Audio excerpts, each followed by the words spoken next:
Bakit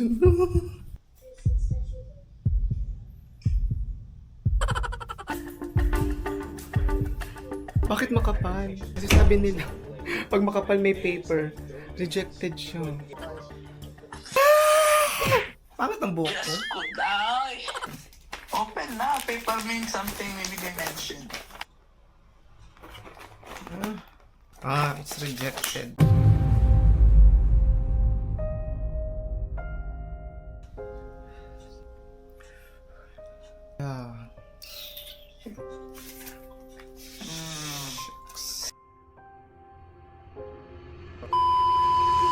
Hi everyone, and this is Queen Jade again, and welcome back to Dubai.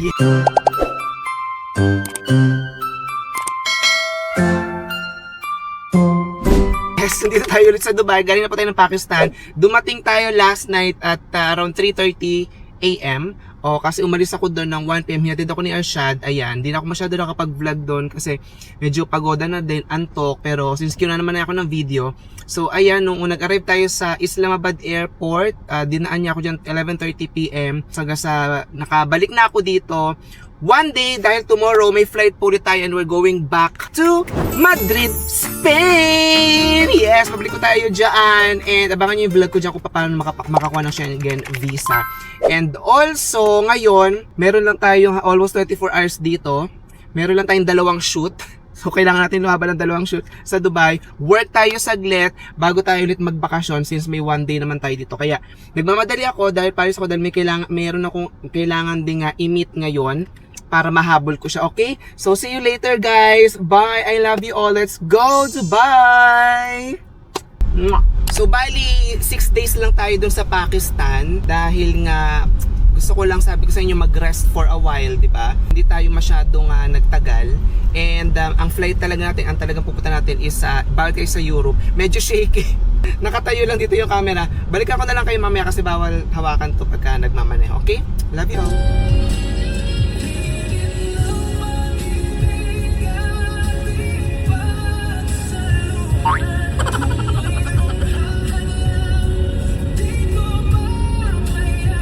Pinapalad ako sa Dubai Mall kasi may inaamats ako dito sa may alo. Ito yung parang sun visor nila. Siguro pangalawang punta ko na to dito. Bet ko kasi talaga siya.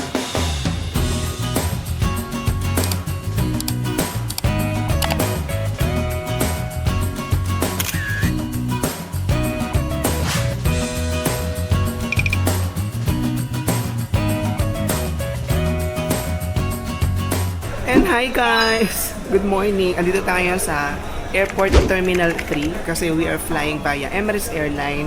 Akala ko late ako kasi natulog ako ng around 1 AM na yun. Then nag-alarm ako ng 3:30 AM. Hindi siya tumunog dahil 4:30 AM ako nagising.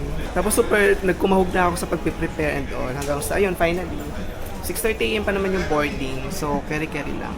Nag-order din muna ako dito ng coffee. Ayan, 8 hours yung flight time going to Madrid. One day lang tayo in Dubai, so nag-shoot muna tayo and all. Medyo nag-work lang tayo. Wala akong mic guys, so sana naririnig nyo. And sa pagmamadali ko, ang dami ko nakalimutan. Pati yung ilaw nitong camera, nakalimutan ko ata. But anyway, thanks God, nandito na tayo. And in 1 hour, magbo-board tayo. Update ko kayo pag nakarating na tayo doon sa Madrid, Spain. So safe flight sa atin and hopefully maging smooth ang lahat-lahat. Doon ko na lang kayo i-update kasi wala din naman tayong tulog and doon naman ang mga kaganapan. So, see you there!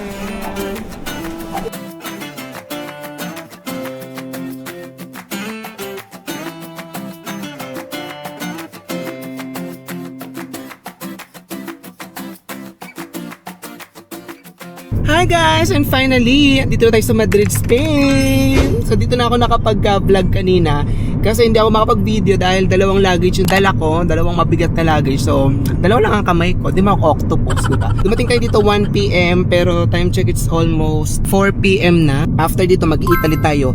Galing tayo ng Pakistan and one day lang tayo nag-Dubai kahapon. One day lang tayo nandoon. Nag-work lang tayo saglit since nandun naman tayo.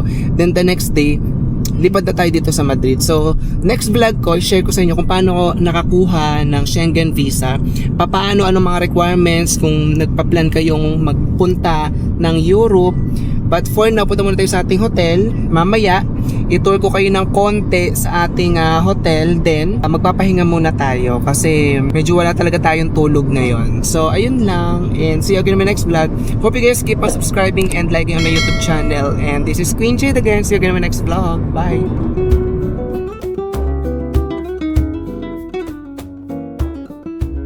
By the way guys, nag-taxi na pala ako. Plano ko talagang mag-train. Kaya lang, dahil nga mabibigat yung luggage ko, tsaka wala na ako masyadong energy. So pinili ko na lang na mag-taxi. According sa research ko, ang babayaran natin is mga nasa 35 euros, mga ganon. Pero mas mura kapag train syempre. Kaso yun nga lang, 40 minutes to 1 hour yung travel time. Pag taxi, 30 minutes lang. So, ito na lang muna. Saka na tayo mag-taxi. Since yung napili naman natin hotel is sentro naman siya. Malapit din siya sa mga tourist spots doon mismo sa Madrid. So yun lang, update ko kayo ulit. Hi guys! Welcome back to my YouTube channel. This is Queen Jade again. And nandito tayo sa ating hotel sa Madrid, Spain. Nandito tayo sa Talk Hostel. Pero something came up. Something came up. Mali daw tayo nang nabook. Hindi daw eh. Mali tayo nang nabook. Actually, kagigising ko lang. Wala pa po akong tulog, no? Sa plane kanina, parang 1 hour lang ako nakatulog. Tapos ngayon, pagdating ko kanina, dumating po tayo ng 1 p.m. Lumabas tayo ng airport ng 2. Dumating tayo dito siguro mga 3. Ayan, past 3 na. I think mga 2 hours, nagnap lang ako saglit bago natin ituloy yung vlog. Kasi, ang sakit na ng ulo ko. Kasi may problema kanina. Pagdating ko dito, ito po ay hostel, no? Pag hostel, asahan nyo mga sama-sama yan sa mga kwarto. Merong 8 beds sa isang room, 6, ganyan. So, nung nag-book naman ako, aware naman ako doon. Pero may nakita naman akong private room. Kagaya ito private room to. Pwede kang alone, wala kang kasama, ikaw lang. Pero pagdating ko dito, sabi niya sa akin, ang binook ko daw is 6 bed sa isang room. Tapos sabi ko, nalito ako. Ang alam ko, private room yung binook ko. To make the story short, mali yung nabook ko. Binook ko kasi to sa Agoda. Actually, nakita ko to sa booking.com, pero Agoda ko siya nabook. Siguro dala na din ng kalituhan ko dahil na-adjust yung mga flights natin. Supposed to be, pupunta talaga tayo dito sa Madrid ng mga May. May talaga yung original booking natin. Pero, ayun nga, dahil may mga times na kailangang maraming mga na-adjust, dahil mga kaganapan, na-rebook siya ng June 15. Halos mga 20 days pa. Actually, nakapag-book na nga ako dito nun sa Madrid, Spain sa isang hotel na non-refundable. So, nag-spend na ako doon ng 1,600 dirhams. And hindi ko siya na-refund dahil hindi sila pumayag na ma-move yung date. Buti na lang, yung hotel ko sa Italy, pumayag sila na ma-move yung date. So, nasayang yung 1,600 dirhams ko. And then, na-stress na ako ng bongga nun. Then, yung mga flight, kailangan ko din siyang i-move and all. So, ayun nga. Tapos yung nangyari pa dito, mali din ako nang na-book. So, actually ito, ang nabook ko na 4 days and 3 nights dito is nasa 1,100 dirhams siya.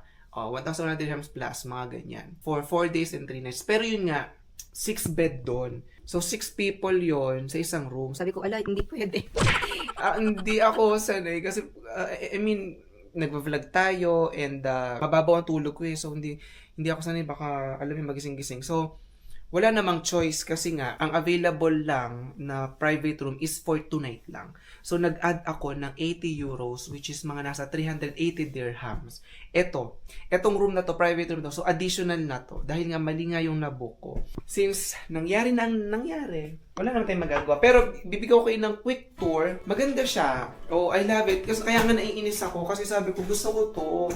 Yung private na room. Ito yung main door. Access card. Pagpasok mo, nasa 5th floor tayo eh. Pagpasok mo, ayan. Mirror agad. May his and hers. Ayan, nagtoothbrush ako tsaka naghilamos. And then, separate ang shower at ang toilet na. Tapos ang problema, walang bidet. Alam niyo na, Euro. Meron pa siyang ulit pinto dito. Ayan. Pintuan. And then, ito na yung bed. O, diba? So, pwede na siya sa dalawa. Ayan na, nandiyan na yung mga gamit ko. Nilaga ko na yan. May TV. Pero walang YouTube at Netflix. So, palabas lang nila. With balcony. Diba? Kaya nakakainis kasi sabi ko, bet ko to. Pero what to do? Pero yung balcony tayo. Tingnan nyo naman kung sino lang yung kasya. Tingnan nyo yung space. Oh. Pero makakatayo ka naman. Oh. Ayan, oh. pasa isbog. Ang lakas maka-Europe na, oh. Malamang, nasa Europe tayo. Kaya naman again, welcome to Madrid, Spain! Ay, kasi may mga tao pala dun sa mga rooms kasi yan lahat. Ayan, mapapansin ninyo. Mga balcony yan siya. So, ito tayo. Ito yung hotel natin. Ayan yung baba. From airport to here, via taxi, nasa 35 to 40 minutes. Kasi medyo may traffic ng konti. So, ang binayaran ko sa taxi kanina is nasa 33 euros. Oo. So, again, pinili ko mag-taxi kasi dalawang luggage na mabigat. Pagod na din ako. Wala pa nga tayong tulog. Kaya, sabi ko, hindi na ako magte-train. Dito na lang. Tapos, alam niyo, ang gwapo ng ano doon. Nung sa Valley doon, itong hotel na to. Pero ang mahal ng hotel na yan. Nag-check ako kasi ng hotel, gusto kong lumipat. Parang gusto ko na lang ulit mag-risk na para bang masasayang na naman yung 1,100 dirham na binook ko dito. But 2 nights na lang naman kasi. So in 2 nights, kumbaga ngayon matutulog na ako dito, di ba, private room, which is agad na ako. Tapos 2 nights na lang ulit, ipupush ko yung 6 person na yan sa isang room. May nakita ko, 16 to 18, 2 nights, 3 days, nasa 600 dirhams. Same hotel na nabook ko last month na hindi ni-refund din yung pera ko.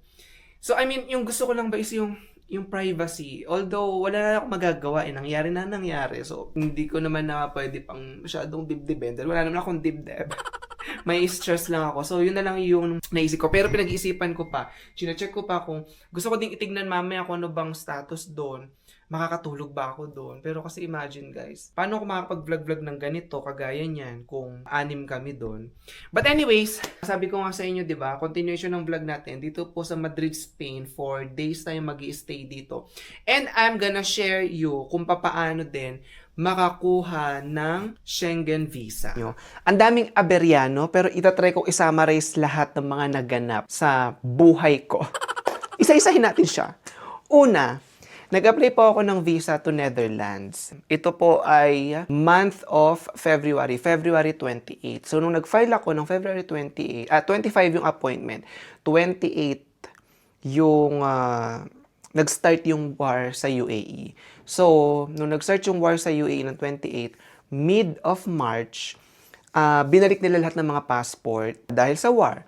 Kailangan nasa amin yung mga passports namin. So, nung binalik sa amin yung mga passport namin, pending application, and then, yun yung time na lumipad ako pa Pakistan. Yun yung first na Pakistan natin before yung last week lang. Mid ng March, no?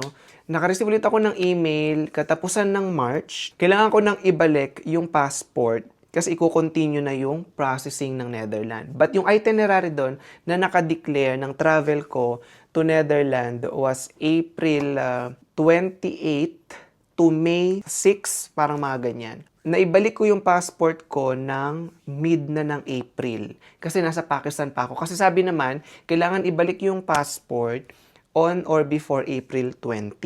Pero pumunta ako ng Pakistan ng April, I think mga 1 yun. So to make the story short, na-reject po yung Netherlands visa ko. Super naloka ako. Unang tinitingnan kong possibility doon is nag-expire na yung travel itinerary ko. Una, yung ticket. Ang travel date na nakadeclare po sa akin is March 28 to April 6. Pero nabalik ko na yung passport ko ng April 10. So that means expired na lahat ng itinerary, which is, akala ko naman, i-consider siya ng Netherlands kasi may nangyari na ongoing situation, yun nga, yung war.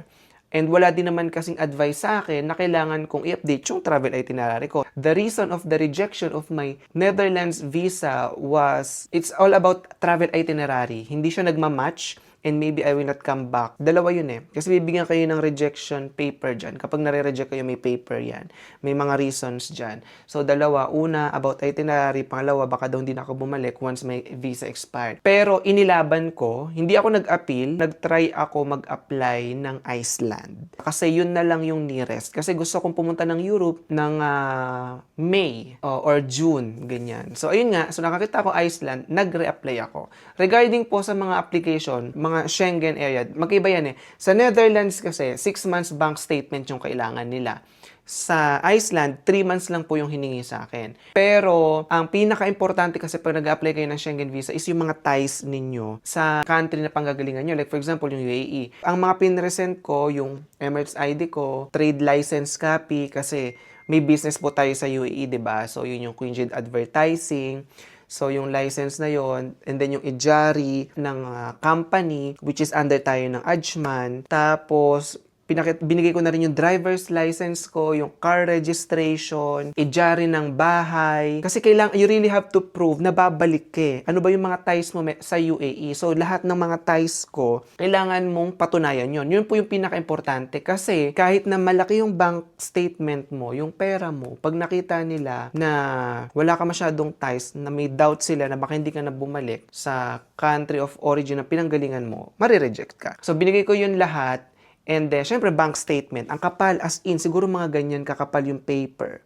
Oo. May original video ako nang ginawa ko yun. Kaso, nag-change ako ng camera, hindi pala na-save. Diba? Grabe yung aberya sa buhay ko dahil. Yun yung mga requirements. And then, yung bank statement, dyan napapasok yan. Depende din kung saang Schengen area kayo nag-a-apply. Kasi first application po natin, Spain ako nun, single entry ang binigay sa akin, 30 days lang. So, last December yon. Ang second apply ko, yung Netherlands nga, kaso na-reject siya, pero nag-apply ako ulit, pero Iceland na. Ang binigay na po sa akin is multiple entry of 6 months. Diba? So, minsan talaga yung mga detour sa buhay natin is meron din talaga siyang may nakatadhana talaga sa'yo. You have to wait lang.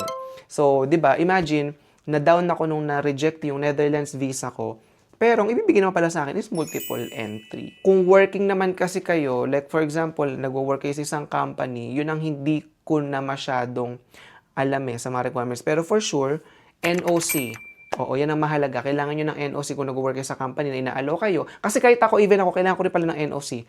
Oo, na parang inaalo ko yung sarili ko magta-travel, tapos may stamp siya ng company ko. Ganon din sa mga nag-work. So, yun yung mostly na mga kailangan. Nag-book ako ng Madrid to Spain ko. Originally, it's supposed to be May 28. And then, something came up again that I had to rebook it ng June 15. Diba? Gigilsi ako. So, book na lahat papuntang Madrid. Kasi ang plan ko po is Madrid to Italy. And then, uuwi po tayo ng Pilipinas. Book na yung lahat, pati mga hotel. So, something came up, saka ko na lang ipapaliwanag, that I had to rebook it again. Buti na lang, Emirates Airline refunded yung booking ko ng Dubai to Spain. Kasi it was, halos nasa 5,000 dirhams siya. Kasi included na pala yung Italy to Dubai, pabalik. Yun yung original plan Italy, Dubai, babalik ako. So, round trip na siya. Nasa 5,000 dirhams yun. So, naloka ako. Sabi ko, OMG. Buti na lang, ang Emirates Airline, nirefund nila. Oo. So, fully refunded siya. Tapos, yung hotel ng Spain and Italy, yun yung naging problema ko. Dito sa Madrid, book na ako. Ang binayaran ko doon nasa 1,600. Sa Italy naman, nasa 1,200 dirhams or 1,300 dirhams. Ganon. May policy naman, nabasa ko, no refund, cancellation fee may apply din. Buti na lang yung Italy, pumayag sila na ma-rebook ko siya ng June 18. Pero yung Madrid, hindi sila pumayag kahit anong gawin ko. So, ang kinatakot ko pa doon is they will charge me again 1,600 dirhams, same amount ng bayad ng hotel kapag hindi ako nag-show up or I cancel the booking.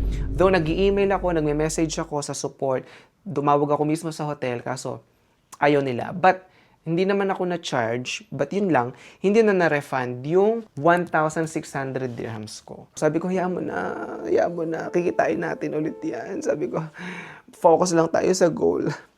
Ganon. So, ayan yung mga, grabe yung from February up to this month, ng mga kaganapan sa life. But still, thank God, kasi hindi tayo nag-give up. Inilaban natin siya. And look at us now. Look at me. Ako lang pala. Look at me now. Nakarating din tayo finally dito sa Madrid. Tapos, ayun pa yung nangyari. Mali na naman yung booking na ginawa ko. Diba? Talaga naman, papasayaw ka na lang talaga ng, Mas wala ka pang tulog. Kaya nag-nap muna ako. But then again, chill lang. Breathe in, breathe out.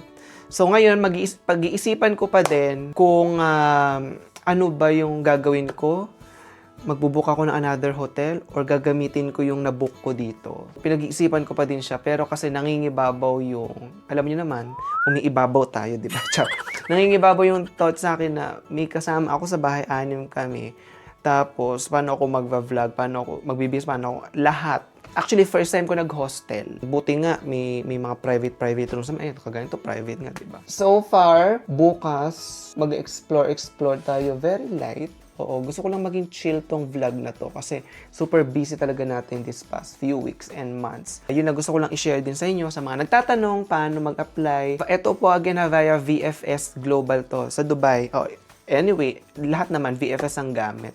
So, kailangan nyo talagang maghanap ng appointment. Kaso, yun ang problema dahil nung sa war nga nakaganapan sa'yo, ang hirap maghanap ng appointment. Buti na lang may nakita ako. April 24, yun nga yung pa-Iceland. Since multiple entry tayo, gusto ko pa din punta ng Iceland. Ang gusto ko kasi talaga makita dito is yung Northern Lights. Pero, ano daw yun between August, September to mga December na, ganun. Ngayon kasi, kapag ka daw mas mahaba ang gabi, mas visible siya. Ngayon kasi sa panahon na to, parang summer ata, mas mahaba ang umaga. So, hindi siya masyadong nagpapakita. Inshallah, hopefully, makabisit tayo naman, siguro after 2 months, mag-Iceland tayo, doon naman tayo pupunta. So, yun lang guys. Kung may mga katanungan pa kayo, just comment down below. Isa po kasi talaga to sa mga kahinaan ko bilang isang traveler, yung planning.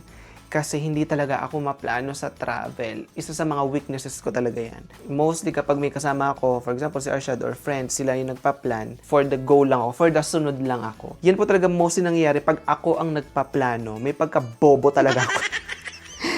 Sa mga ganyan. And aminado naman ako dyan. But, buti na lang, good thing we have the means to do everything and to support ourselves.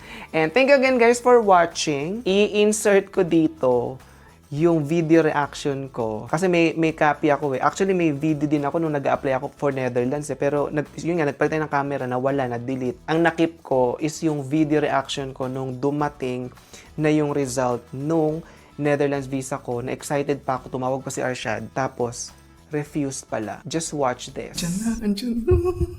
Wait lang.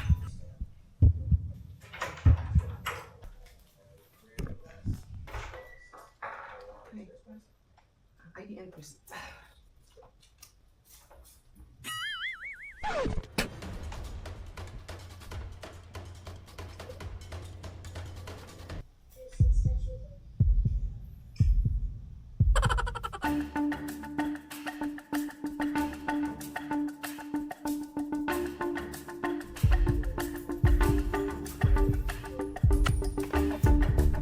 So guys, tignan na natin. Ito na siya. Bakit makapal? Kinakabahan ako pag makapal. Kasi sabi nila, pag makapal may paper, rejected siya. Bakit siya makapal? Dapat mukha ko lang yung makapal. Quickly, open. Quickly. Hey, how you know? Quickly, open. No, I don't know why it's thick. I think there is paper inside. Yes. Naabutan niya. Kasi tinatawag ko siya kanina, hindi siya sumasagot. Yes. No, but I don't know why it's thick. I can feel there is paper inside. Let's open na. Pangit ang buhok ko. Just go die. Don't die. Tomorrow is another visa. So guys, andito sa Arshad, i-witness niya kung ma-approve yung visa natin sa Netherlands. What do you I think? was sleeping, but I know that you have visa. I woke up. You are sleeping. Yeah, I dreamed that you have visa already. Okay, huwag na natin patagalin to. Ay! Ah!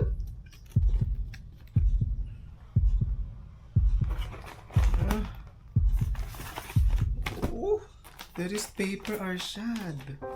Open na. Let it. Paper of initiation. Oh, there's a paper. Open na. Paper means something maybe they mentioned.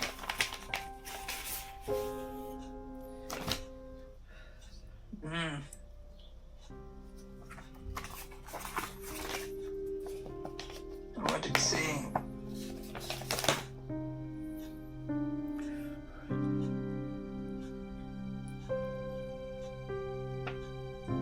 Ah, it's rejected. Based on what reason? Hotel. Hotel booking? Yeah. Then reply again today. same like yours. Showing what? Huh? I know na. No, I think you cannot reapply after this. Check your passport.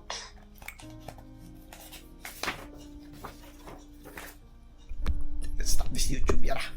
So, yun yung mga kaganapan. Yan yung nangyari. But, again, thank you, Lord. Thank you po sa inyo sa mga sumusuport sa atin. And that's all for now.